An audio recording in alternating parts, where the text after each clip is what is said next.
ನಿಮ್ಮ ಬಿಸ್ನೆಸ್ ಯಾವುದೇ ಇರಲಿ ಅದನ್ನ ಪ್ರಚಾರ ಮಾಡಲು ಸುಮನ್ ಟಿವಿಯಿಂದ ಮಾತ್ರ ಸಾಧ್ಯ. ಕೂಡಲೇ ಕರೆ ಮಾಡಿ. ಸರ್, ಯತ್ನಾಳ್ ಅವರು ಈಗ ಅಷ್ಟೊಂದು ದೊಡ್ಡ ಪಕ್ಷ. ಯತ್ನಾಳ್ ಅವರು ಒಂದು ಕ್ಷೇತ್ರದ ಶಾಸಕರು, ಆದ್ರೆ ಆ ಕ್ಷೇತ್ರಕ್ಕೆ ಸೀಮಿತ ಆಗಿದ್ರೆ ಇಡೀ ರಾಜ್ಯಕ್ಕೆ ಫೈರ್ ಬ್ರ್ಯಾಂಡ್ ಆಗಿದಾರಲ್ಲ ಸರ್. ಅದಕ್ಕೆ ಅಲ್ವಾ ಸರ್ ಇಡೀ ರಾಜ್ಯದ ಜನ ಅವ್ರನ್ನ ಗಮನಿಸ್ತಾ ಇರೋದು, ಅವ್ರನ್ನ ಸೆಳೀತಾ ಇರೋದು, ಅವ್ರನ್ನ ಕಾರ್ಯಕ್ರಮಕ್ಕೆ ಕರೀತಾ ಇರೋದು. ಅವರಲ್ಲಿ ಏನೋ ಒಂದು ವಿಶೇಷ ಗುಣ ಇದೆ.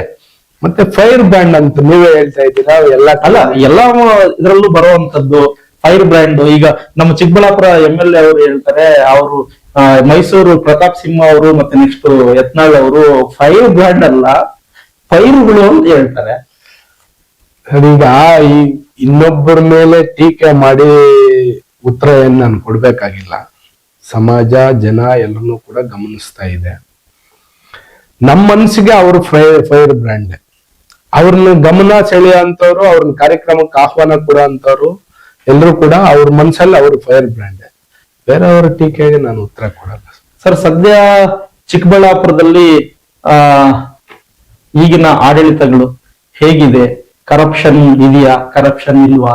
ಜನರ ಸುಸ್ಥಿತಿಗಳಾಗಿರ್ಬೋದು, ರೋಡ್ ಹೈವೇ ಆಗಿರ್ಬೋದು, ಆಕ್ಸಿಡೆಂಟ್ಗಳಾಗಿರ್ಬೋದು, ಲಾ ಅಂಡ್ ಆರ್ಡರ್ಸ್ ಆಗಿರ್ಬೋದು, ಇವೆಲ್ಲವನ್ನು ನೋಡಿದಾಗ ಇಲ್ಲಿನ ನಾಯಕರು ಸರಿಯಾಗಿ ಅಧಿಕಾರ ಪಾಲನೆ ಮಾಡ್ತಾ ಇದ್ದಾರಾ ಏನು ಅನ್ನೋದ್ರ ಬಗ್ಗೆ ಸ್ವಲ್ಪ ನಿಮ್ಮ ಅನಿಸಿಕೆ, ನಿಮ್ಮ ಮಾತು, ಅಭಿಪ್ರಾಯಗಳನ್ನ ತಿಳಿಸಬಹುದಾ ಸರ್? ಒಂದು ಸಮಾಜ ನಿರ್ಮಾಣ ಆಗ್ಬೇಕು ಅಂದ್ರೆ, ಒಂದು ಸುಂದರವಾದ ಬದುಕನ್ನ ನಮ್ಮ ಚಿಕ್ಕಬಳ್ಳಾಪುರ ಜನ ಕಟ್ಕೊಳ್ಬೇಕಂದ್ರೆ, ಒಬ್ಬ ನಾಯಕಂದು ಎಷ್ಟು ಪಾತ್ರ ಇರುತ್ತೋ ಒಂದು ಅಧಿಕಾರಿಯದು ಅಷ್ಟೇ ಪಾತ್ರ ಇರ್ತದೆ.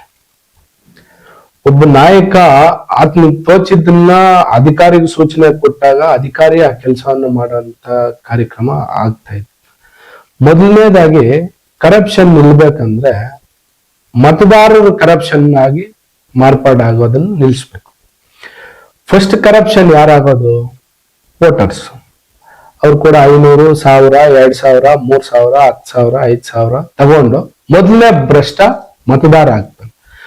ಇನ್ನು ಅವ್ರು ಅಷ್ಟೆಲ್ಲ ದುಡ್ಡು ಖರ್ಚು ಮಾಡಿ ಒಂದು ಅಧಿಕಾರಕ್ಕೆ ಹೋದ್ಮೇಲೆ ಇಲ್ಲಿ ಭ್ರಷ್ಟ ಅಂದ್ರೆ ಸಮಾಜ ಎಲ್ಲಿ ಹೋಗ್ತದೆ? ಅಂದ್ರೆ ಈಗ ಮತದಾರರು ಬದಲಾವಣೆ ಆಗ್ಬೇಕು 100%. ಯಾವುದೇ ಸರ್ಕಾರ ಬರ್ಲಿ, ನಂದು ಯಾವಾಗ್ಲೂ ನಿಲ್ಲು ಒಂದೇ, ಉಚಿತವಾದ ಶಿಕ್ಷಣ ಕೊಡ್ಬೇಕು, ಉಚಿತವಾದ ಆರೋಗ್ಯವನ್ನು ಕೊಡ್ಬೇಕು. ಎರಡೇ ನನ್ನ ಮೂಲ ಉದ್ದೇಶ. ಮಧ್ಯದಲ್ಲಿ ತೀರಾ ಬಡ ಕುಟುಂಬ ಇರ್ತದೆ, ಅಂತವರಿಗೆ ತನ್ನ ಸ್ವಂತ ಹಣದಿಂದ ನಿನಗೆ ಶಕ್ತಿ ಇದ್ರೆ ಬೇರೆ ಏನೋ ಒಂದು ಅವ್ರಿಗೆ ಸೂರನ್ನು ಮಾಡಿಕೊಡ್ಬೇಕು. ಅಷ್ಟು ಬಿಟ್ಟು ಯಾವುದೇ ರೀತಿ ಗ್ಯಾರಂಟಿಗಳು ಕೊಟ್ಟು ದಿವಾಳಿ ಆಗೋಂಥ ಕೆಲಸ ಮಾಡಬಾರ್ದು. ಅನೇಕ ಜನರು ಟ್ಯಾಕ್ಸ್ ಕಟ್ಟಿರುವಂತ ದುಡ್ಡಲ್ಲಿ ಇನ್ನೊಬ್ರಿಗೆ ನಾವು ಒಂದಷ್ಟು ಜನರನ್ನ ನಾವು ಮೆಚ್ಚಕ್ ಹೋಗಿ, ಈಗ ನಾನು ರೈತರ ಬಗ್ಗೆ ಮಾತಾಡ್ತಾ ಇರ್ತೀನಿ ಯಾವಾಗ್ಲೂ. ನಮ್ಮ ಭಾರತೀಯ ಜನತಾ ಪಾರ್ಟಿ ಅಧಿಕಾರದಲ್ಲಿದ್ದಾಗ ಕೇವಲ 40,000 ರಿಂದ 50,000 ಒಂದು ಟ್ರಾನ್ಸ್ಫರ್ ಆಗ್ತಾ ಇದೆ. ಇವತ್ತಿನ ದಿನ 2.5 ಲಕ್ಷ ಬೇಕು ಒಂದು ಟ್ರಾನ್ಸ್ಫರ್. ಎಲ್ಲಿಂದ ತರ್ತಾರೆ ದುಡ್ಡು? ಈ ದುಡ್ಡೆಲ್ಲ ಯಾರ್ದು? ನೀವೇನಕ್ಕೆ ಉಚಿತವಾಗಿ ಗ್ಯಾರಂಟಿ ಕೊಡ್ಬೇಕು?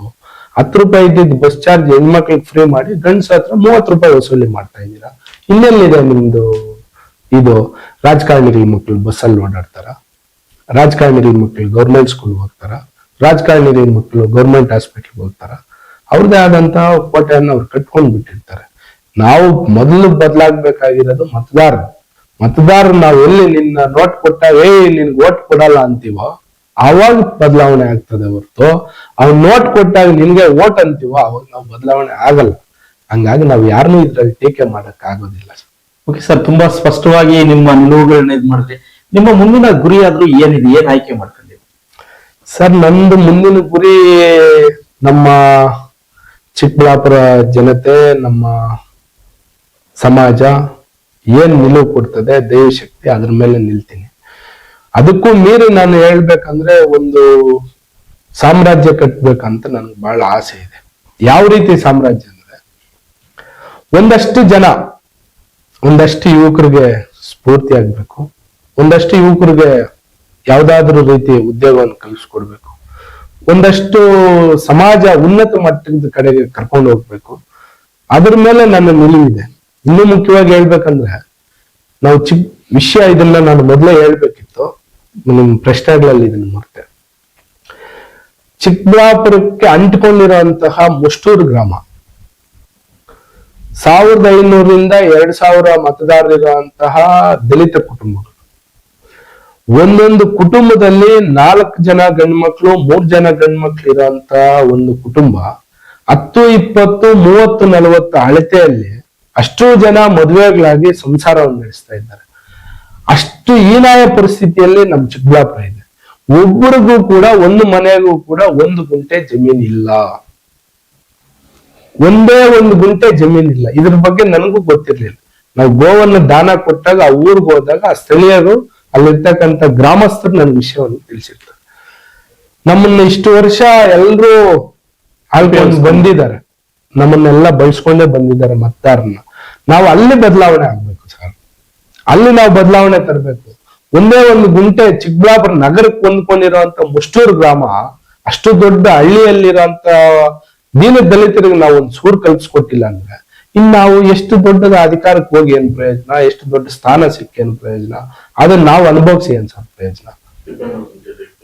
ಅದು ಕೂಡ ನಮ್ಮ ತಿಪ್ಪೇನಹಳ್ಳಿ ಜಿಲ್ಲಾ ಪಂಚಾಯತ್ ವ್ಯಾಪ್ತಿಗೆ ಬರ್ತದೆ. ಇದನ್ನ ನೋಡಿದಾಗ್ಲಿಂದ ನನ್ಗೆ ರಾಜಕೀಯದ ಮೇಲೆನೆ ಭರವಸೆನೆ ಬೇಜಾರಾಗ್ಬಿಟ್ಟಿದೆ. ಇಂಥ ಪರಿಸ್ಥಿತಿಯಲ್ಲಿ ರಾಜಕಾರಣ ನಿರ್ಮಾಣ ಆಗಿದೆ. ನೀವು ಕೂಡ ಇದ್ರ ಬಗ್ಗೆ ಗಮನ ಕೊಡ್ಬೇಕು. ಸಾಧ್ಯವಾದ್ರೆ ನಿಮ್ ಚಾನೆಲ್ ಕಡೆಯಿಂದ ಹೋಗಿ ಒಂದು ಮುಷ್ಟೂರ್ ಗ್ರಾಮನ, ಹಳ್ಳಿನ ನೀವು ವೀಕ್ಷಣೆ ಮಾಡ್ಬೇಕು. ಎಲ್ಲ ವಯಸ್ಸಿಗೆ ಬಂದಿರೋ ಮಕ್ಳು ಸರ್, ಮದುವೆ ಆಗ್ಬೇಕಾಗಿರೋರು ಇದ್ದಾರೆ. ಎಲ್ಲ 22, 23, 24, 18, 17 ವರ್ಷದ ಯುವಕರು ಇದ್ದಾರೆ. 4 ಜನ ತಂದೆ ತಾಯಿ ಎಲ್ಲ ಮಲಗಬೇಕು. ಹೆಂಡತಿ ಮಕ್ಳು ಅಲ್ಲೇ, ಚಿಕ್ಕ ಮಕ್ಳು ಅಲ್ಲೇ, ದೊಡ್ಡ ಮಕ್ಳು ಅಲ್ಲೇ, ಹೊಸದಾಗ ಮದುವೆ ಆಗಿರೋರು ಅವರು ಅಲ್ಲಿ ಹೆಂಗ್ ಸರ್ ಜೀವನ ಮಾಡ್ತಾರೆ? ನಮ್ಮ ಸಮಾಜ ಎಲ್ಲಿದೆ? ನಾವು ಎಲ್ಲಿ ಹೋಗ್ತಾ ಇದ್ದೀವಿ? ಇಂಥ ಪರಿಸ್ಥಿತಿ ನಿರ್ಮಾಣ ಆಗಿದೆ. ದಯವಿಟ್ಟು ತಮ್ಮ ಚಾನೆಲ್ ಕಡೆಯಿಂದ ಸರ್ಕಾರದ ಕಡೆ ಇದನ್ನ ಸ್ವಲ್ಪ ನೀವು ಗಮನ ಹರಿಸಿ ಸರ್ಕಾರದ ತಲುಪಿಸೋ ತರ ತಾವು ಮಾಡಿ ಆ ಗ್ರಾಮಕ್ಕೆ ಮೊದಲನೇದಾಗಿ ಏನಾದ್ರೂ ಮಾಡ್ಕೊಡ್ಬೇಕಂತ ನಾನು ನಿಮ್ ಚಾನೆಲ್ ಮುಖಾಂತರ ಮನವಿಯನ್ನು ಕೂಡ ಮಾಡ್ತಾ ಇದ್ದೀನಿ. ಸರ್, ಈಗಾಗಲೇ ಚಿಕ್ಕಬಳ್ಳಾಪುರ ಏನು ವಿಧಾನಸಭಾ ಕ್ಷೇತ್ರ ಸುಮಾರು ಇತಿಹಾಸ ಇರ್ತಕ್ಕಂಥದ್ದು. ಯಾಕಂದ್ರೆ ನೀವ್ ಹೇಳಿದ ಮಾಜಿ ಧೀಮಂತ ಪ್ರಧಾನಿಗಳಾಗಿರ್ತಕ್ಕಂಥ ಅವರ ಮಗ HD ಕುಮಾರಸ್ವಾಮಿ ಅವರು ನಮ್ಮನ್ನ ಈ ಜಿಲ್ಲೆನ ಮಾಡಿದ್ದು. ಆ ಜಿಲ್ಲೆ ಒಂದು ಕೇಂದ್ರ ಸ್ಥಾನದಲ್ಲೇ ನೀವು ಉದಾಹರಣೆ ಮುಸ್ತೂರು ಹೇಳಿದ್ರಿ. ಅದೇ ರೀತಿ ಕೆರೆ ಕೆಳಗಡೆ ಅಂತ ಒಂದು ಊರಿದೆ. ಅಲ್ಲಿನ ಮಕ್ಕಳು ಶಾಲೆಗೆ ಬರ್ಬೇಕಂದ್ರೆ ಮಿನಿಮಮ್ 3 ಕಿಲೋಮೀಟರ್ ನಡಿಬೇಕು. ಯಾರಾದ್ರೂ ಏನಾದ್ರೂ ವಯಸ್ಸಾಗಿ ಮತ್ತೆ ನೆಕ್ಸ್ಟ್ ಆರೋಗ್ಯ ಏರುಪೇರಾದಾಗ ಆ ಊರಿಗೆ ಆಂಬುಲೆನ್ಸ್ ಹೋಗ್ಬೇಕಂದ್ರೆ 1 ಕಿಲೋಮೀಟರ್ ನಡ್ಕೊಂಡ್ ಬಂದ್ ಹಾಕ್ಬೇಕು. ಈ ತರದ ಪರಿಸ್ಥಿತಿಯಲ್ಲಿದೆ. ಇದು ಅಭಿವೃದ್ಧಿ ಹೇಗ್ ಸಾಧ್ಯ ಮಾಡಬಹುದು? ಏನೆಲ್ಲ ಯಾರು ಬಂದು ಮಾಡ್ತಾರೆ? ಮತ್ತೊಬ್ಬ ಗಾಂಧಿ ಬರ್ಬೇಕಾ, ಇಲ್ಲ ಡಾಕ್ಟರ್ ಬಾಬಾ ಸಾಹೇಬ್ ಅಂಬೇಡ್ಕರ್ ಬರ್ಬೇಕಾ? ಅದೇ ಸರ್, ಮಾತಾಡ್ತಾ ಹೋದ್ರೆ ಪ್ರತಿಯೊಬ್ಬರ ಮೇಲೇನು ನಾವು ಅಸಹ್ಯ ಪಡುವಂತ ಸಿಚುವೇಶನ್ ನಿರ್ಮಾಣ ಆಗ್ತದೆ. ನಾವು ಯಾರನ್ನೂ ಟೀಕೆ ಮಾಡಬಾರ್ದು. ಈಗ ಪ್ರೆಸೆಂಟ್ ಅಧಿಕಾರದಲ್ಲಿರುವಂತವರು ಅದ್ರ ಕಡೆ ಗಮನ ಕೊಟ್ಟು ಆದಷ್ಟು ಬೇಗ ಅಂತ ದುಸ್ಥಿತಿ ಇರುವಂತ ಪ್ರದೇಶಗಳನ್ನ ಸರಿಪಡಿಸ್ಬೇಕು. ಈಗ ಉದಾಹರಣೆಗೆ ನಮ್ಮ ಆಂಧ್ರ DCM ಪವನ್ ಕಲ್ಯಾಣ್ ಅವರು ವೇದಿಕೆ ಮೇಲೆ ಅವ್ರಿಗೆ ಮನವಿ ಪತ್ರ ಬಂದ್ರೆ ಅವ್ರ ವೇದಿಕೆ ಹಿಡಿಯೋದ್ರಲ್ಲಿ ಸ್ಯಾಂಕ್ಷನ್ ಮಾಡಿ ಕೆಲಸ ಸ್ಟಾರ್ಟ್ ಮಾಡಿಸ್ತಾರೆ. ಆ ರೀತಿ ರಾಜಕಾರಣ ನಮ್ ಕರ್ನಾಟಕದಲ್ಲೂ ಆಗ್ಬೇಕು, ನಮ್ ಚಿಕ್ಕಬಳ್ಳಾಪುರದಲ್ಲೂ ಆಗ್ಬೇಕು. ಬರೀ ನಾವು ಎಲ್ಲೋ ಹೋಗಿ ಬಂದು ಹೇಳ್ಬಿಟ್ಟು ಬಂದೆ ಇವೆಲ್ಲ ರಾಜಕಾರಣ ಅಲ್ಲ. ಮಾತು ಕೊಟ್ಮೇಲೆ ನಡಿಬೇಕು.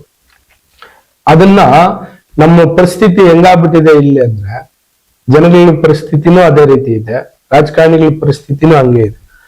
ಅದೇನೋ ಹೇಳ್ತಾರಲ್ಲ, ಹಂಗೆ ಖುಷಿಯಲ್ಲಿದ್ದಾಗ ಮಾತು ಕೊಡಬಾರ್ದು, ಕೋಪದಲ್ಲಿದ್ದಾಗ ನಿರ್ಧಾರ ತಗೊಂಬಾರ್ದು ಅಂತ. ಈ ನಮ್ ಜನ ಕೋಪದಲ್ಲಿದ್ದಾಗ ನಿರ್ಧಾರ ತಗೊಂಡ್ರೋ ಇಲ್ಲ ಖುಷಿಯಾಗಿದ್ದಾಗ ನಿರ್ಧಾರ ತಗೊಂಡ್ರೋ ಗೊತ್ತಿಲ್ಲ. ಖುಷಿಯಲ್ಲಿ ಕೊಟ್ಟಿರೋ ಮಾತು ಬಹಳ ನೋವು ಕೊಡ್ತದೆ ಆಮೇಲೆ ಅದರಿಂದ ಆಗೋ ಕಷ್ಟಗಳಿಂದ. ಕೋಪದಲ್ಲಿ ತಗೊಂಡಿರೋ ನಿರ್ಧಾರನೂ ಅಷ್ಟೇ ಬಾಧೆಯನ್ನು ಕೂಡ ಕೊಡ್ತದೆ. ಇದನ್ನ ನಾನು ವೈಯಕ್ತಿಕವಾಗಿ ಅಳವಡಿಸ್ಕೊಂಡಿದ್ದೀನಿ. ನನ್ನ ಮನಸ್ಸಿಗೂ ಆಗಿದೆ, ನಮ್ಮ ಚಿಕ್ಕಬಳ್ಳಾಪುರ ಜನಕ್ಕೂ ಆಗಿದೆ. ಇದು ಆದಷ್ಟು ಬೇಗ ಇದ್ರೆ ಸರಿ ಹೋಗ್ಬೇಕು. ಒಟ್ಟಾರೆ ಮತದಾರ ತಳಮಟ್ಟದ ಮತದಾರ ಬದಲಾವಣೆ ಆದ್ರೆ ಮಾತ್ರನೇ ಅವ್ರ ಜೀವನ ಬದಲಾವಣೆ ಮಾಡ್ಕೊಳಕ್ ಸಾಧ್ಯ ಆಗುತ್ತೆ. ಖಂಡಿತ ಸರ್. ಈಗ ನಮ್ಮ ಸಂವಿಧಾನದಲ್ಲಿ ಮೊದಲನೇ ಹಕ್ಕು ನಮ್ಮ ಪ್ರಜೆಗಳಿಗೆ ಇರೋದು. ಪ್ರಶ್ನಿಸೋ ರಾಜಕಾರಣ ಬರ್ಬೇಕು ಸರ್. ಒಬ್ಬ ಅಧಿಕಾರಿ ಆಗಿರ್ಲಿ, ಒಬ್ಬ MLA ಆಗಿರ್ಲಿ, ಇನ್ನೊಬ್ರಾಗಿರ್ಲಿ, ಯಾರೇ ಬಂದ್ರು ಅವ್ರನ್ನ ನಾವು ಪ್ರಶ್ನೆ ಮಾಡೋ ಮಟ್ಟಕ್ಕೆ ನಾವು ಹೋಗ್ಬೇಕು. ಅವ್ರು ಹೇಳಿದ್ದು ಭಾಷಣ ಕೇಳೋ ಮಟ್ಟಕ್ಕೆ ನಾವು ಹೋಗ್ಬಾರ್ದು. ಭಾಷಣ ಸ್ಟೇಜ್ಗೆ ಸೀಮಿತ ಆಗ್ತದೆ, ಪ್ರಶ್ನೆ ಪರಿಹಾರಕ್ಕೆ ಸೀಮಿತ ಆಗ್ತದೆ.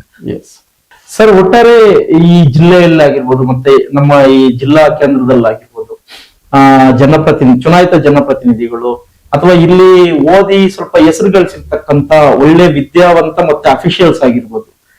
ಬೆಂಗಳೂರು ಅಂದ್ರೆ ನಮ್ಮ ಗ್ರೀನ್ ಸಿಟಿಗೆ ಹೋಗ್ಬಿಟ್ಟು ಅಲ್ಲಿ ಠಿಕಾಣಿ ಹೂಡ್ತಾರೆ ವಿನಃ ಕ್ಷೇತ್ರದಲ್ಲಿ ಪರ್ಯಟನೆ ಮಾಡಲ್ಲ. ಇದೊಂದು ಆರೋಪ ಇದೆ. ಹೇಗೆ ಸರ್ ನಿಮ್ ಪ್ರಕಾರ ಇದನ್ನ ಯಾವ ರೀತಿ ಸರಿಪಡಿಸಬಹುದು? ಈಗ ವಿದ್ಯಾವಂತರಿಗೆ ಅವ್ರ ಬದುಕನ್ನು ಕಟ್ಕೊಳೋದಕ್ಕೆ ಅವರು ಇನ್ನೊಂದು ಕಡೆ ಹೋಗ್ತಾರೆ. ವಿದ್ಯಾವಂತರ ಬಗ್ಗೆ ನಾವೇನು ಹೇಳಕ್ ಆಗೋದಿಲ್ಲ. ಅವ್ರ ಜೀವನ, ಅವ್ರ ಕುಟುಂಬ, ಅವ್ರು ಯಾವ ರೀತಿ ಆಧಾರ ಆಗಿರ್ತಾರೆ ಅದ್ರ ಮೇಲೆ ತೀರ್ಮಾನ ಆಗ್ತದೆ. ರಾಜಕಾರಣಿಗಳು ಅವ್ರನ್ನ ಎಲ್ಲಿ ಅವ್ರ ಸಮಾಜ ಕಟ್ಕೊಳ್ಬೇಕಂತ ಅವ್ರು ನಿರ್ಧಾರ ಮಾಡಿರ್ತಾರೆ ಅಲ್ಲಿ ಹೋಗಿರ್ತಾರೆ. ವಿಶೇಷವಾಗಿ ನಾನು ಅಧಿಕಾರಿಗಳ ಬಗ್ಗೆ ಹೇಳಕ್ ಬಯಸ್ತೇನೆ. ಅಧಿಕಾರದ ಅವಧಿ ಬೆಳಿಗ್ಗೆ 9ರಿಂದ ಸಂಜೆ 4 ಗಂಟೆವರೆಗೂ ಇರ್ತದೆ. ಬೆಂಗಳೂರಿಂದ ಇಲ್ಲಿ ಒಂದು ಇಲಾಖೆಯಲ್ಲಿ ಒಬ್ಬ ಅಧಿಕಾರಿ ಕೆಲಸ ಮಾಡಕ್ ಬರ್ಬೇಕಂದ್ರೆ ಅವ್ರು ಎದ್ದು ಬೆಳಿಗ್ಗೆ ಟಿಫನ್ ಮಾಡು, ತಿಂಡಿ ಮಾಡು, ಮಕ್ಳಿಗೆ ಸ್ಕೂಲ್ ರೆಡಿ ಮಾಡು, ಇವೆಲ್ಲ ದಿನಚರಿಯನ್ನು ಮುಗಿಸಿ ಚಿಕ್ಕಬಳ್ಳಾಪುರಕ್ಕೆ ಬರೋಷ್ಟೊತ್ತಿಗೆ 12 ಗಂಟೆ ಆಗ್ತದೆ. ಇಲ್ಲಿ ನಮ್ಮ ಬಡವರು ಇರ್ಬೋದು, ಅರ್ಜಿದಾರರು ಇರ್ಬೋದು, ನಮ್ಮ ಚಿಕ್ಕಬಳ್ಳಾಪುರ ಜನತೆ ಅವ್ರ ಬಾಗ್ಲನ್ನು ಕಾಯುವಂತ ಕೆಲಸ ನಿರ್ಮಾಣ ಆಗಿದೆ. ಸುಮಾರು ಆಫೀಸ್ಗಳಲ್ಲಿ ನನ್ ಮಾಹಿತಿ ಬಂದಿದೆ. ಇದನ್ನ ನಮ್ಮ ಮೇಲ್ಮಾರ್ಗದ ಅಧಿಕಾರಿಗಳು ಇದನ್ನ ಗಮನ ಕೊಟ್ಟು ಇದನ್ನ ಆದಷ್ಟು ಬೇಗ ಪರಿಹಾರ ಕೊಡ್ಬೇಕು. ಇಲ್ಲ ಸ್ಥಳೀಯವಾಗಿ ಸ್ಥಳೀಯವಾಗಿ ಓಡ್ಲಿಕ್ಕೆ ಜಾಗ ಇದೆ ಅಲ್ಲಿ ಅವರನ್ನ ನಿಲ್ಲಿಸುವಂತ ಕೆಲಸವನ್ನು ನಮ್ಮ ಮೇಲ್ವರ್ಗದ ಅಧಿಕಾರಿಗಳು ಮಾಡ್ಬೇಕು. ಸರ್, ಬಹುಮುಖ್ಯವಾಗಿ ಚಿಕ್ಕಬಳ್ಳಾಪುರವನ್ನ ಕಟ್ಟಕಡೆಯ ಒಂದು ಪ್ರಶ್ನೆ ಇದು. ಚಿಕ್ಕಬಳ್ಳಾಪುರದಲ್ಲಿ ಟಿಪ್ಪರ್ಗಳ ಸದ್ದು ಭಾರಿ ಇದೆ. ಇದರಿಂದ ಸುಮಾರು ಮರಣಗಳೇ ಹೋಮ ಆಗ್ತಾ ಇದೆ. ಸೊ ಫೈನಲ್ ಆಗಿ ಇದಕ್ಕೆ ಕಡಿವಾಣ ಹಾಕ್ಬೇಕಾದ್ರೆ ಏನೆಲ್ಲ ಮಾಡ್ಬೇಕು? ಅಧಿಕಾರಿ ವರ್ಗ ಮಾಡ್ಬೇಕಾ, ಇಲ್ಲ ರಾಜಕಾರಣದ ವರ್ಗ ಮಾಡ್ಬೇಕಾ? ಇತ್ತೀಚೆಗೆ ಎಲ್ಲರೂ ಕೇಳಿ ಒಂಥರ ಸ್ಮಶಾನ ಮೌನ ಆವರಿಸ್ಕೊಂಡ್ಬಿಟ್ಟು ಇಲ್ಲ ಅಜ್ವಾರ ಗೇಟ್ ಅಲ್ಲಿ 4 ಜನ ತರುಣರು, 4 ಜನ ಯುವಕರು ಪ್ರಾಣವನ್ನು ಬಿಟ್ಟರು ಟಿಪ್ಪರ್ ದಾಳಿಯಿಂದ. ಸೊ ಟಿಪ್ಪರ್ ದಾಳಿ ಬಗ್ಗೆ ತಾವು ಏನು ಹೇಳ್ತೀವಿ? ಅದೇ ಸರ್, ಒಂದ್ ಕೈಯಲ್ಲಿ ಚಪ್ಪಾಳೆ ತಟ್ಟಕ್ ಆಗೋದಿಲ್ಲ. ನಮ್ಮ ಅಧಿಕಾರಿಗಳಿರ್ಬೋದು, ಇಲ್ಲಿನ ಜನಪ್ರತಿನಿಧಿಗಳಿರ್ಬೋದು, ಇಬ್ರು ಕೂಡ ಇದನ್ನ ಬಹಳ ಗಂಭೀರವಾಗಿ ತಗೊಳ್ಬೇಕು. ಯಾಕೆಂದ್ರೆ ಈಗ ಏನು ಇನ್ನ 3 ದಿವಸ ಆಗ್ಲಿಲ್ಲ, ಪಾಪ ಪುತ್ರ ಶೋಕ ಇನ್ನೂ ಆ ಕುಟುಂಬದಲ್ಲಿ ಆರಿಲ್ಲ. ಇದು ಒಂದು ಅಜ್ವಾರ್ ಗ್ರಾಮಕ್ಕೆ ಸೀಮಿತ ಆಗಿಲ್ಲ, ಇಡೀ ನಮ್ಮ ಚಿಕ್ಕಬಳ್ಳಾಪುರ ಜಿಲ್ಲೆಯನ್ನೆಲ್ಲ ಆವರಿಸ್ಕೊಂಡು. ಆಮೇಲೆ ಓವರ್ ಟನ್ನೇಜ್ ಆಗ್ತಾರೆ, ಚಿಕ್ಕ ಮಕ್ಕಳು ಗಾಡಿಗಳು ಓಡಿಸ್ತಾರೆ. ಕೇವಲ 18-20 ವರ್ಷ, ಅವ್ರಿಗೆ ವಯೋಮಿತಿ ಇರಲ್ಲ, ಅವ್ರಿಗೆ ಮುಂದಿನ ಪೀಳಿಗೆ ಬಗ್ಗೆ ಗಮನ ಇರಲ್ಲ. ಅದರಲ್ಲೂ ಕೂಡ ಈ ನಡುವೆ ಗಾಂಜಾ ಜಾಸ್ತಿ ಆಗ್ಬಿಟ್ಟಿದೆ ಚಿಕ್ಕಬಳ್ಳಾಪುರದಲ್ಲಿ. ಗಾಂಜಾ ಮತ್ತಲ್ಲ, ಅವ್ರು ಗಾಂಜಾ ತಗೊಂಡವ್ರ ಇಲ್ಲ ಕುಡ್ದಿರೋನಾದ್ರೂ ಏನೋ ಮಿಷಿನ್ ಇಟ್ಟು ಚೆಕ್ ಮಾಡಿದ್ರೆ ಕುಡ್ದವನೇ ಅಂತಾರೆ, ಇಲ್ಲ ಪಕ್ಕದಲ್ಲಿ ನಿಂತ್ಕೊಂಡ್ರೆ ವಾಸನೆ ಬರ್ತದೆ. ಈ ಗಾಂಜಾ ಕುಡ್ದಿರೋರು ಯಾರು ಗೊತ್ತೇ ಆಗಲ್ಲ. ಅದು ಅದರಲ್ಲೂ ಫೋನ್ಗಳು ಜಾಸ್ತಿ. ಅತಿ ಹೆಚ್ಚು ನಾನು ಯುವಜನತೆಯಲ್ಲಿ ಆಗ್ರಹ ಮಾಡಿ ಹೇಳ್ತೀನಿ, ದಯವಿಟ್ಟು ತಮ್ಮ ಕುಟುಂಬ ಇದೆ, ತಮ್ಮ ಮನೆ ಇದೆ, ಎದುರುಗಡೆ ಇರೋ ಒಂದು ಕುಟುಂಬನೂ ಇದೆ, ಅವ್ರಿಗೂ ಸಂಸಾರ ಇದೆ. ದಯವಿಟ್ಟು ಇಂಥ ಮಾದಕ ಚಟುವಟಿಕೆಗಳಿಗೆ ನೀವು ಬಲಿ ಆಗಬಾರ್ದು. ಒಂದು ಸುಂದರ ಸಮಾಜ, ಸುಂದರ ಕುಟುಂಬವನ್ನು ನೀವು ನಿರ್ಮಾಣ ಮಾಡ್ಕೊಳ್ಬೇಕಂತ ಕೂಡ ನಾನು ತಮ್ಮ ಚಾನೆಲ್ ಮುಖಾಂತರ ಅವ್ರಿಗೆ ಮನವಿಯನ್ನು ಕೂಡ ಮಾಡ್ತಾ ಇದ್ದೀನಿ. ಓಕೆ ಸರ್, ಇಷ್ಟೊತ್ತು ನಮ್ಮ ಸುಮನ್ ಟಿವಿ ಜೊತೆ ಮಾತಾಡಿ ತಮ್ಮ ಎಕ್ಸ್ಪೀರಿಯನ್ಸ್ ಮತ್ತೆ ರಾಜಕಾರಣ ಎಲ್ಲವನ್ನು ಮೆಲುಕು ಹಾಕಿದೀವಿ. ಮತ್ತೊಮ್ಮೆ ನಿಮ್ಗೆ ಶುಭಾಶಯ ತಿಳಿಸ್ತಾ, ಒಳ್ಳೆ ಸಮಾಜ ನಿರ್ಮಾಣ ಆಗ್ಲಿ, ಉತ್ತಮ ಸಮಾಜದ ಕಡೆ ನಮ್ ಜನ ಸಾಗ್ಲಿ ಅಂತ ಹೇಳ್ತಾ ನನ್ನ ಮಾತು ಮುಗಿಸ್ತಾ ಇದ್ದೀನಿ. ನಮಸ್ಕಾರ.